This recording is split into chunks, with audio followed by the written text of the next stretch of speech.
Welcome to the Brain Aware podcast, where we explore the science of success.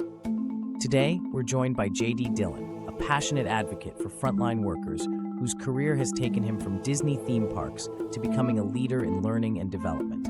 Get ready for an inspiring discussion about navigating change and enabling success in organizations. And now your hosts, Dr. Britt Andriata and Justin Reinert. Welcome, Dillon. Thank you for joining us, JD. I'm super excited to have this conversation with you and just learn more about what you're up to. Tell us a bit about yourself and your career journey. Thanks so much for having me on the pod. I started out managing movie theaters and theme parks, so that's where I came from. I worked for Disney for about 10 years, doing a whole bunch of different things. So I managed, at one point, Big Thunder Mountain Railroad. I managed a giant indoor interactive arcade. I managed custodial operations, and then I was a Jungle Cruise skipper. I did a bunch of different stuff in the entertainment hospitality world before transitioning into learning and development. As an operations manager, I was always a bit HR oriented, or I was a bit kind of the person who developed additional training curricula, really focused on frontline employees, helping them do their jobs effectively.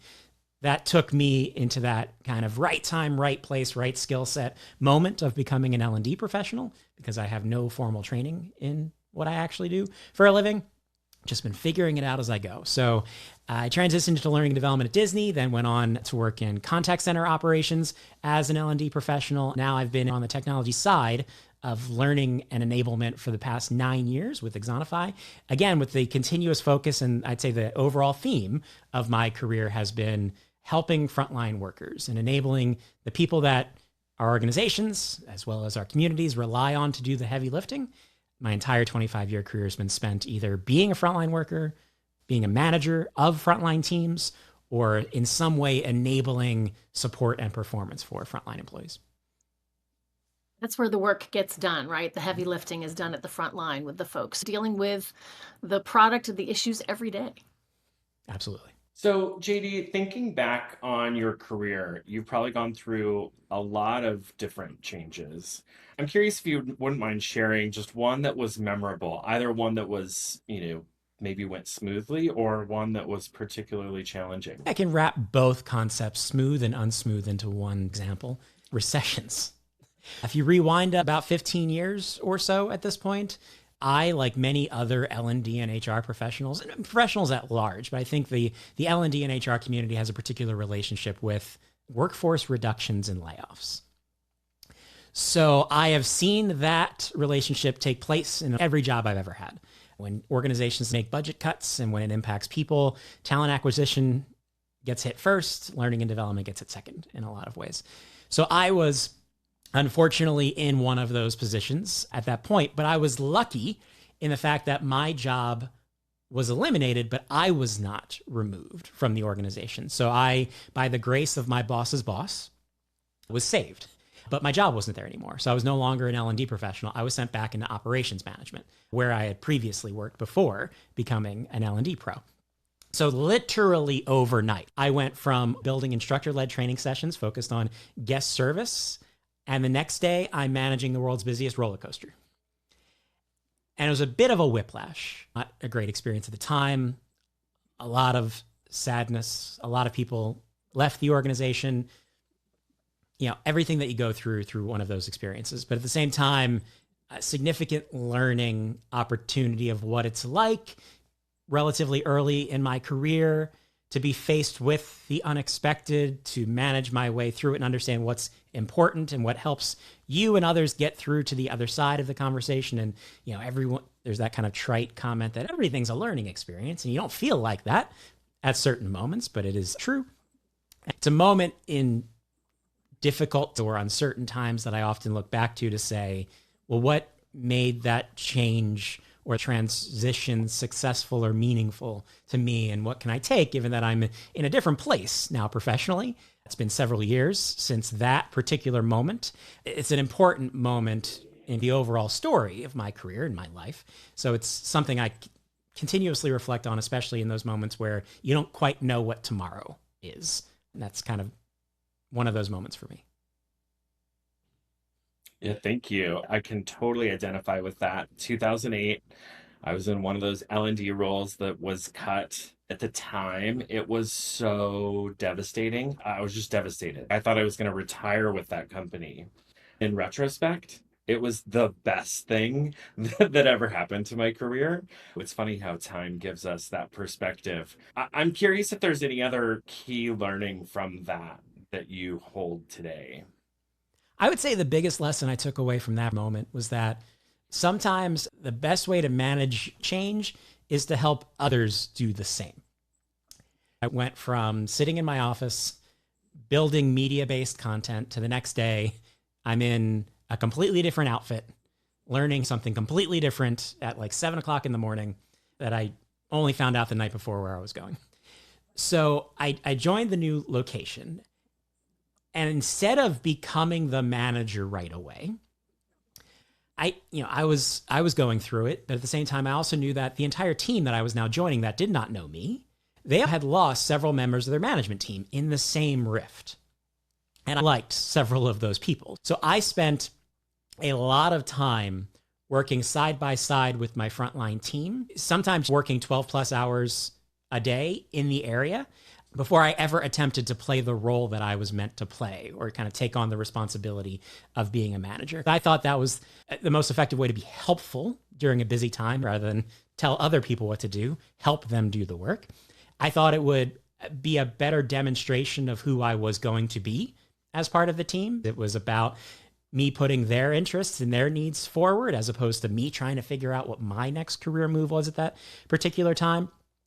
And it helped me navigate through the change because I was focused on the job for a period of time as opposed to trying to think big at that moment or trying to make big decisions. I can zoom into something that I've done for a long time and done really well, in my opinion, in operations, help guests have a great time, help the team be successful, help them solve problems that I understand how to solve, even though I'm new to the area. In doing so, try to help people see what type of addition I'm going to be to this team. I put the team and the work first for a little while before starting to think about, well, what does this mean to me? Where am I going? What's my plan? What I think became very apparent very quickly was that move and that focus on, well, how do I help other people who are going through different versions of change? Because I don't know the people individually. I don't know their relationships were with people who are no longer here. But I know there's significant change impacting everyone involved in the story. Well, how do I make myself available and helpful for a little while? Start to foster the trust and relationships I'm going to need moving forward, and how quickly that turned around, because quite literally on my first night in charge, you fast forward a week or two into the story after I joined the team, I slam into a relatively hilarious but unfortunate wall of operational challenge. People still talk about that night. It ended with me having to call an executive to explain things. You know, it's one of those, anyone who's ever been an operational manager, you know what it's like when you got to make that phone call. And it starts with, hi, you don't know me. I'm the new guy. Let me explain what just happened. It wasn't super bad. It was just disruptive, right? It wasn't anything big, like a story. It was one of those like, and that happened too, type of evenings. And the only way I get through that shift is by relying on the frontline team, because they had been in place for, in several cases, several years, in some cases, several months, all more experienced than me in the operation. So they knew what to do. So it was more about me stepping back and trusting this team that I had been asking to trust me for a couple of weeks at that point, and rely on them to get me through that challenging moment. It was one shift, but it shaped the way I think about the relationship as a manager to the frontline team, what it means to foster relationships and trust, what it means to delegate. And all of these different things kind of added up to that. If you put people first and you think about the fact that we're going through it together, despite the fact that there is obviously a very personal nature to change, there's benefits to be yielded on the other side and what that can turn into. So it's guided kind of my perspective since then, but it was just kind of interesting how it kind of all comes to at one particular moment. You're like, thank goodness I have the benefit of relying on other people around me, because otherwise I'd be one of those many managers out there thinking, I don't know how to do this. Where do I go for help? Do I have to make a guess? about how to solve a particular problem and make sure guests are happy. In my case, I got to rely on the team, a lot of whom were interns. That was, if you look at any busy hospitality operation, a lot of people who work late shifts are usually younger, a little less experienced. They're not the higher tenured people on the bid lines. In my case, a lot of interns who'd been there for just a short period of time, executed so well that not only taught me a lot, made me look good when I had to make that phone call to the executive, because we got the job done. It was just one of those technical things happen, then this happens, then that happens. So it's kind of change on change on change that all ended up working out pretty well. Going through a rift is so disorienting. I ended up writing the first edition of this book when we went through the acquisition with LinkedIn buying Lynda, which was equally disorienting for a variety of reasons, and I got to keep my job.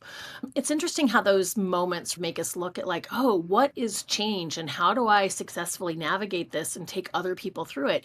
You actually have hit some of the best practices in managing change just from your natural instinct to pay attention to what's happening to people and how do I listen to them. I want to bring us up to today because we're in the middle of chaos right now, it seems like, in the world.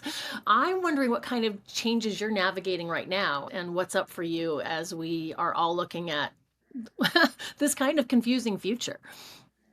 I work in technology, so you can probably guess where this conversation starts to lead. And I don't know if in this industry you're allowed to have a conversation without saying AI within the first 15 to 20 minutes. But it's not just about the buzz and the hype and the, oh, let's slap AI on the booth at the expo. And as a result, what is exciting? I look at this as a fundamental rethink about the nature of how work is done through technology. And it's not about adopting a different tool set or when do you use AI versus when do you not use AI? I believe this is just a rethink of the workplace ecosystem through technology, as has been done several times before, now just happening in kind of its own unique, accelerated way, but still a lot of hype and promise over here, and then a lot of very real, practical decision-making in reality. There's no way to avoid this conversation, regardless of what you do. If you work in technology, it's very much in your face.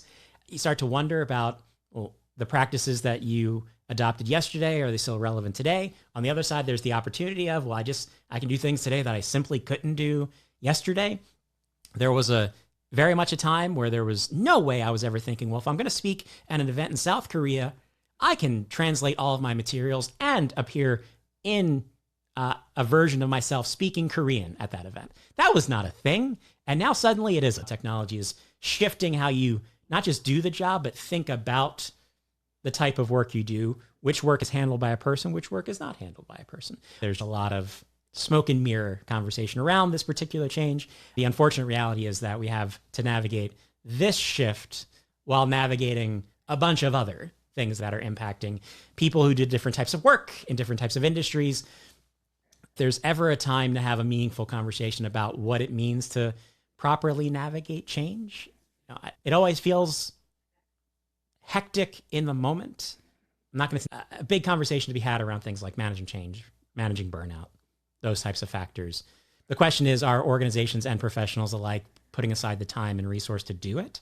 Because frankly, the biggest problem I see happening right now in the AI transformation space, it actually has nothing to do with the technology itself. It's the fact that I see an unfortunate number of organizations managing this transformation through loose experimentation, let's say. There's a lot of let the employees play and figure out what can the technology do and what practices are they adopting. That's how we'll manage perhaps the most significant digital transformation of work in a generation, as opposed to a more strategic allocation of resources to help people navigate this change.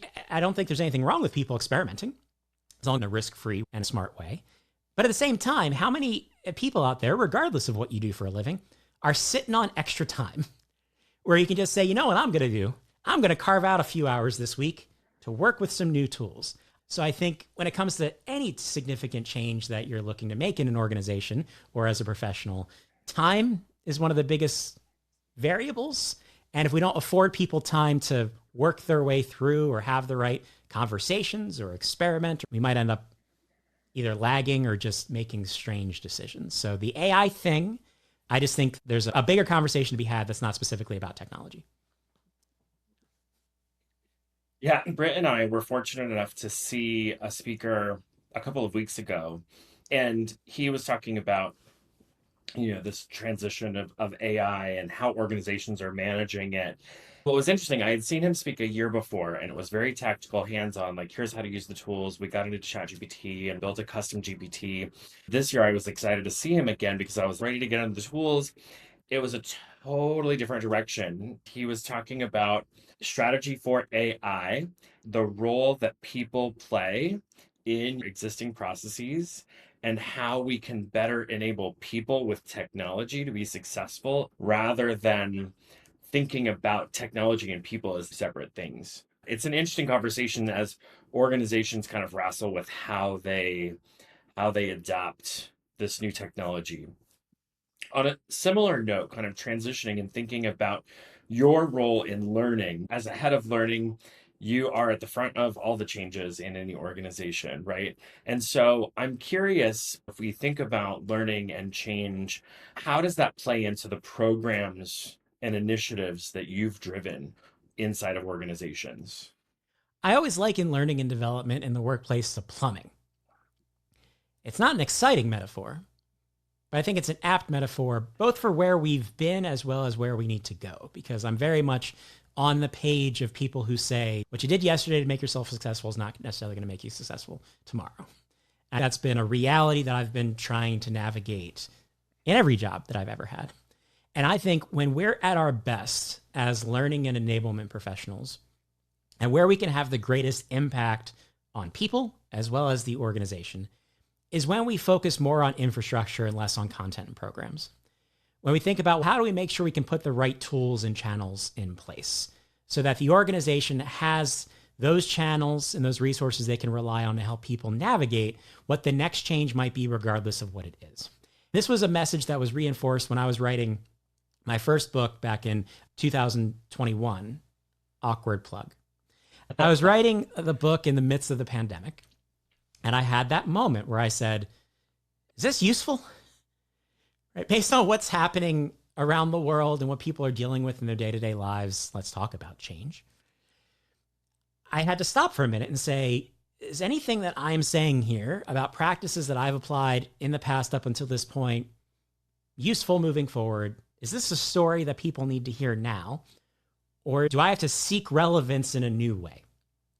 I went on a listening tour. So I stopped writing for a little bit and I just started talking to people supporting frontline teams. I started to come to this realization that the story that I'm telling, which is grounded in this idea of, instead of thinking about learning courses and programs and curricula, think about plumbing and connection and making sure that the pieces are in place so that as the world changes around you, you've got an agile infrastructure that can change with you.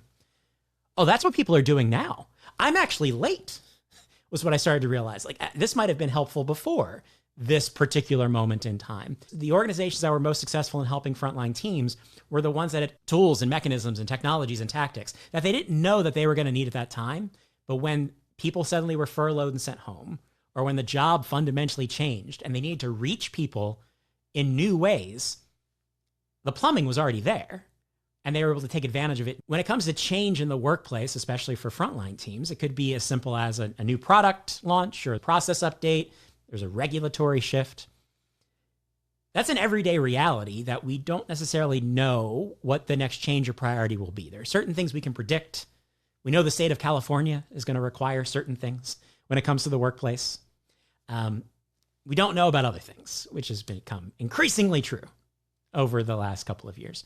So that's where I keep coming back to that idea of, it's our job as enablement professionals. I like using the word enablement a lot as opposed to learning and development, because I think it just opens the door to a bigger toolkit where it's not about helping people learn. It's about helping people do the job, solve a problem, navigate change. There's a bigger kind of mandate underneath that word for me. We don't know when it's coming. We don't know what it is. So how do we do our best to quote unquote future-proof the workplace? Well, you can't. But in my opinion, you can future ready your organization by making sure the plumbing is there so that we have these different tools and channels we can rely on as the priorities shift. I think it's also super helpful to take that perspective now, given the advent of various AI-enabled tools. That's fundamentally shifting everything from what knowledge management means to what communication means to what content development and training means.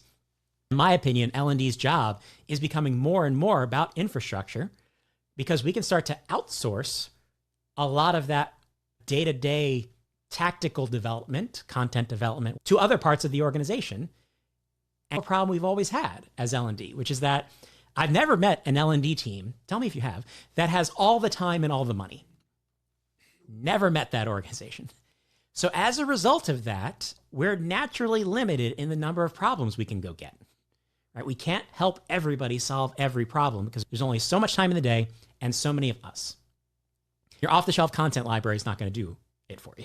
We could either wish for more resources or rethink the way we come at these types of problems and say, well, if I have the same tool set all of a sudden as all of my subject matter experts and all of my stakeholders and employees, and they all have tools that allow them to rapidly share information, rapidly restructure information, push information in different ways. Well, what if instead of having to be the arbiter of truth for the organization and having to be in the middle of those who know and those who need, what if my job becomes connecting them and making sure they're using the right tools? They're using those tools in the right ways, not just throwing bad PowerPoints at employees and saying, there are 300 slides and it's all 10-point font. Good luck. Instead of having to be the person who gets in the way, what if I put a tool in place or a channel in place or the plumbing in place that can help the person get what is likely at least some useful information to the people who need it in a way that helps everybody? So that's what I talk about. I think L&D's job is more and more becoming about how can we outsource parts of our kind of legacy responsibility in different ways across the organization and become more about making sure that the right people can connect to the right other people, whether that's something that happens in person, whether that's a coaching conversation, a classroom session, which is still a thing, whether that's a digital solution, it's an article, it's a job aid, it's a digital assistant. And that's where I kind of come back to that word. And I really like the word enablement because there's so many different things I can do to try to enable someone to do their job well. It's time to break out the toolkit in new ways and become good organizational plumbers. I love that analogy. I think that's a great way to think about the systems and the structures that need to be in place for all the rest of the stuff to happen. I want to dig in a little bit because of your role as really facilitating change or even being a change agent in your organization. Share a couple, maybe 3 of your favorite tools or strategies that you really lean into when you're helping people navigate a change, whether that's a tech change or some other change in the organization. What are your go-to tools or strategies that you have found really effective over the years? I don't think anything here is going to be necessarily groundbreaking or I've never heard that before. But for me, it comes back to a couple of simple basics, starting with context. What's happening? Why? And how is it going to impact me, right? Not the organization. We make the mistake in every company when it comes to what people ultimately care about. There are very few employees out there who have this grand perspective on organizational strategy, especially when you start talking about frontline employees, frontline managers, middle management, district managers, these types of folks. I'm thinking about day-to-day problem solving. I'm thinking about everyday, I kind of live in hour to hour in a lot of cases. When I was managing KPIs as a manager across different types of frontline operations, I was making decisions hourly based on changing factors within the organization. If you had a conversation with me about quarterly or annual stuff, that's so far removed from what I'm doing day to day. I just can't connect the dots between that conversation and what I'm doing here. I think that context really comes down to understanding the people, connecting the dots between whatever the change or new thing might be and their everyday reality, and don't expect people to make giant leaps over chasms that don't quite make sense to them based on how they spend their time. The truth of over communicating, I think it's always true, but I don't think necessarily people always combine over communicate with and keep it simple, please. Because again, if we don't understand people and context and impact, we're going to throw a ton of information potentially at people and they're just looking for simple information. How does this, do I still have a job in these changes? What do you expect me to do? I know I can't understand. I'm an adult. We don't know what 6 months from now maybe looks like.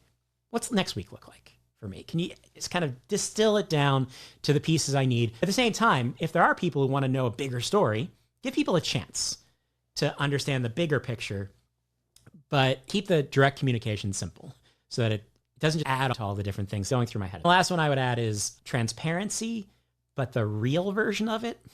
Because transparency is a corporate value in a lot of organizations, but we don't necessarily define it consistently, let's just say. And I fully believe, based on simple evidence, like the fact that if you have a workforce that works in an office, those people are smart. They got to work today, and they're okay. It takes a certain level of intelligence to navigate. People are smart. People are adults. People are trustworthy and deserving of respect. I think those have to be the pillars we lean into when we start thinking about what does transparency mean? Because I think sometimes we mistake the concept of transparency for corporate communication strategy.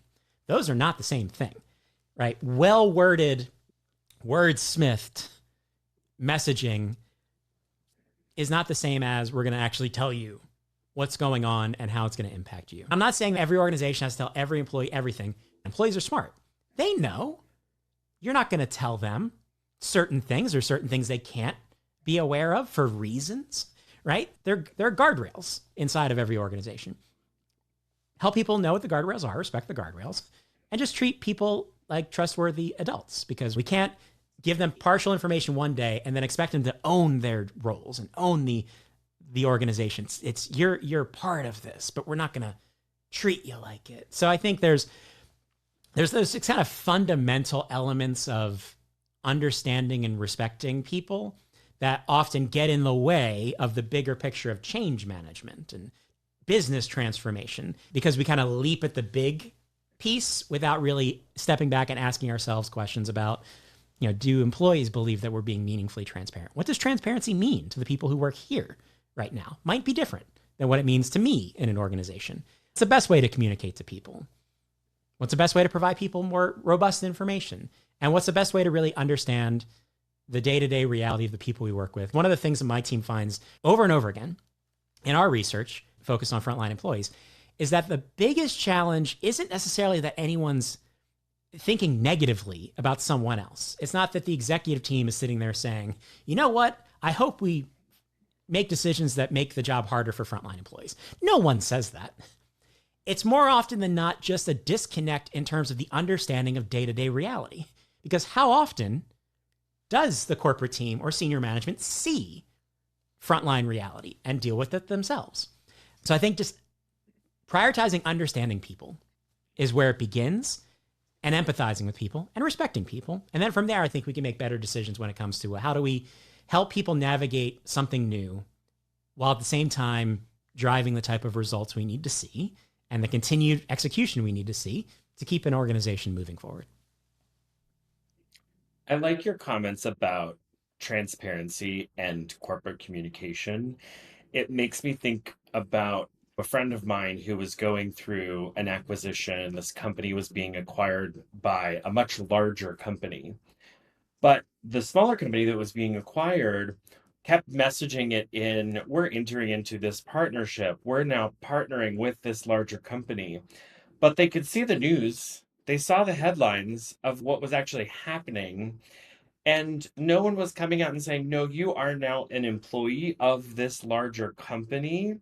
That confusion was really messing with the way that people were behaving in the organization, because they're like, wait, is this a partnership? Do we have a new ownership? Do I have a new boss? Like, what's actually happening? And it continues to be just really fumbled language around what's happening in the organization.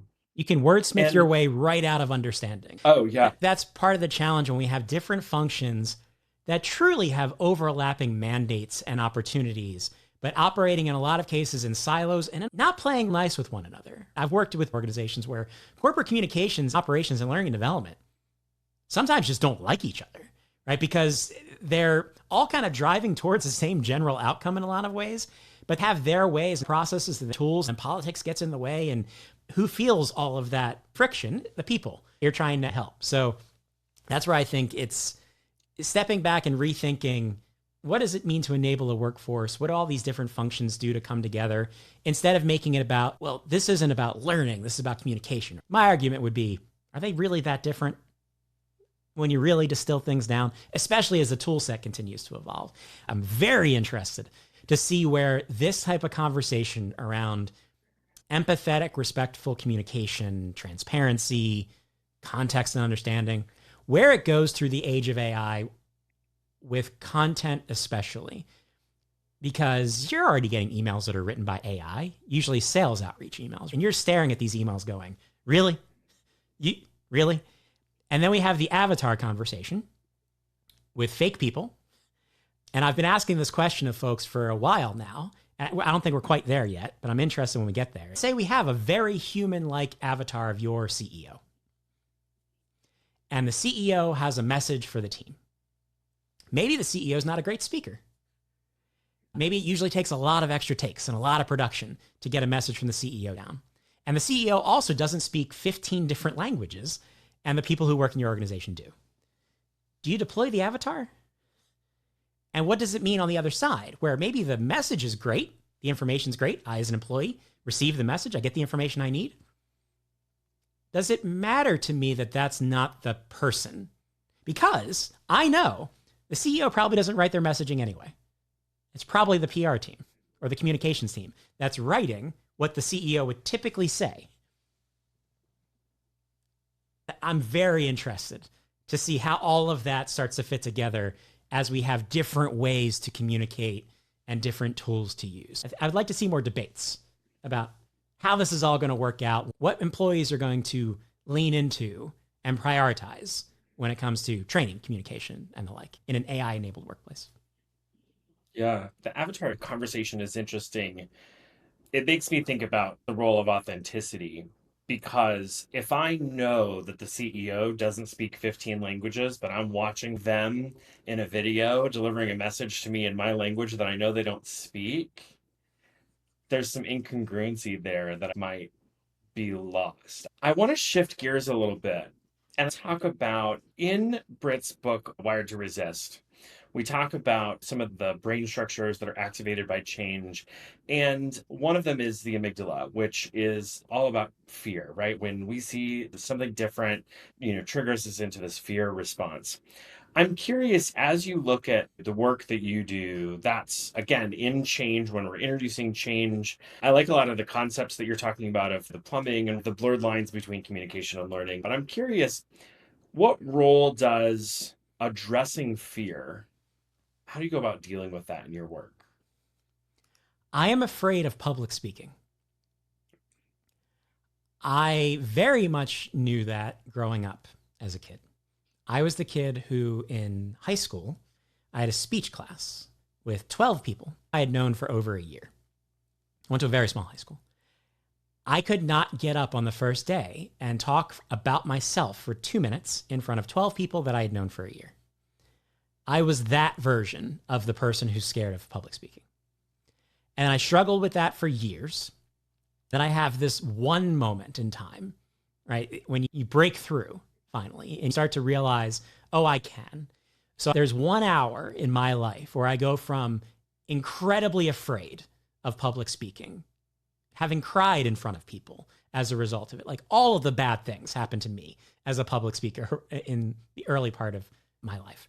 In 1 hour, I went from, I can't do it, to, oh, I figured it out, and suddenly was unleashed to be able to speak in public. Fast forward years. So I have this transformational moment. I start leaning in to speaking. I start majoring in radio, television communication, hence the large microphone. I'm speaking in front of audiences in different places, giving tours of my college campus. I'm the person you throw in front of the movie theater when the movie goes off screen to try to calm the upset people who just wanted to see a Marvel film. I'm the one who steps in front and says, hey, everybody, I'm a Jungle Cruise skipper at one point. I'm dressed like a cowboy, screaming yeehaw at 75 strangers every 8 minutes on a different theme park ride. So I go through this journey of, now I'm clearly fine, right? Speaking in front of people, thousands of people in an audience. I'm getting ready to deliver a 20-minute session in front of an audience at a retail event. I am well prepared for that session. Written everything out. I've got a prop. I'm good to go.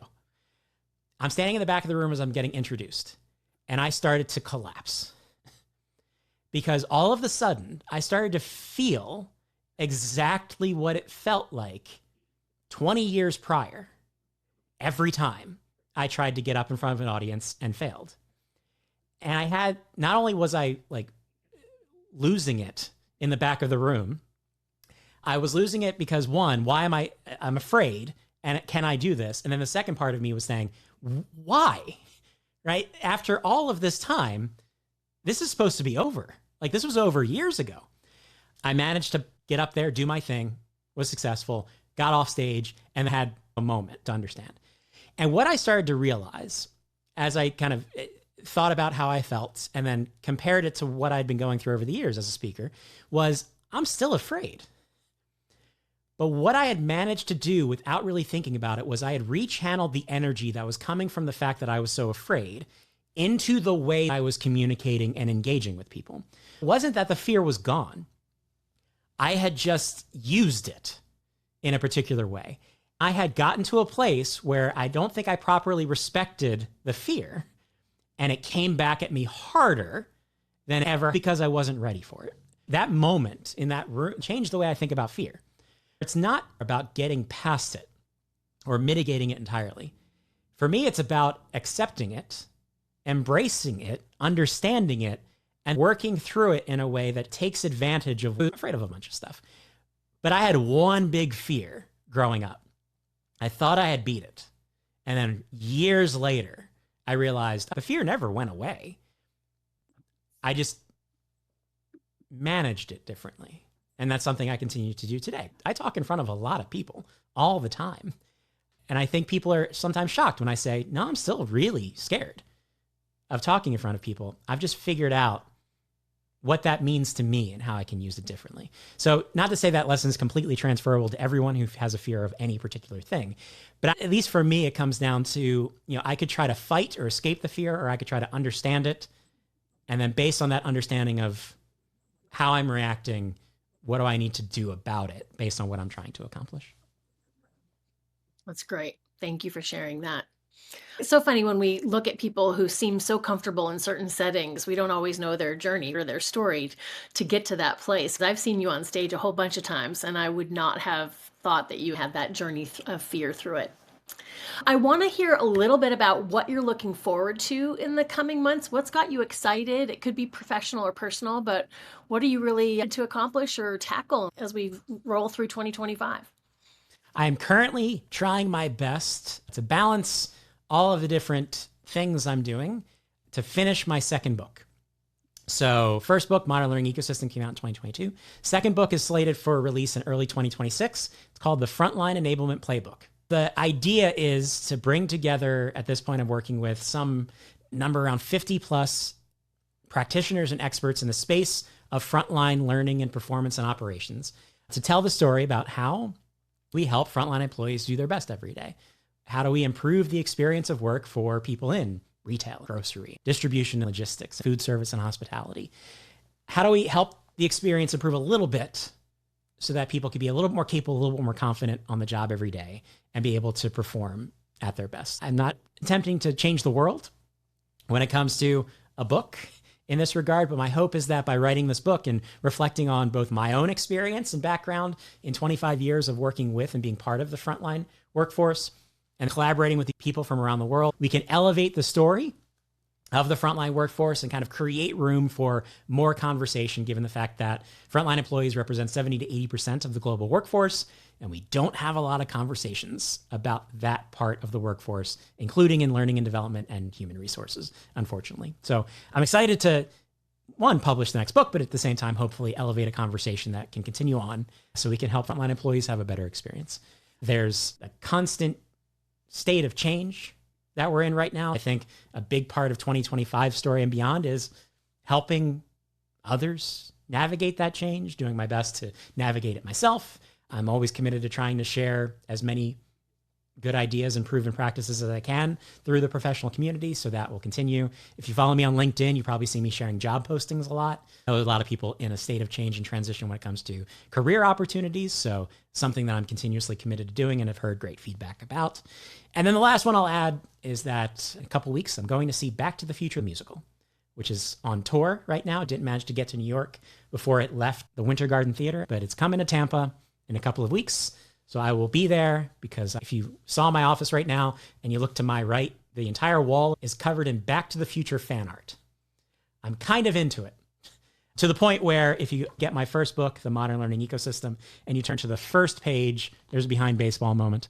The clock there, this is a joke about the fact that thanks for buying my book, or maybe you won it as a prize. You're trying to win an Apple Watch at a conference and they gave you my book instead. So I put a clock in the book as a way to be like, my book tells time too. That's the time that the lightning bolt struck the clock tower in Back to the Future. So this book is riddled with Back to the Future references. If you're a fan, I'm excited to see the musical in a couple weeks. I love that. That's such a super fan thing to do, and I'm sure you're going to enjoy your time. JD, thank you so much for joining us. We'll have some links in our show notes of where people can find you. But if you want to learn more about your work, what's one or two best ways to find you? You can start on LinkedIn. Always happy to connect. Continue anything I can do to be helpful, let me know.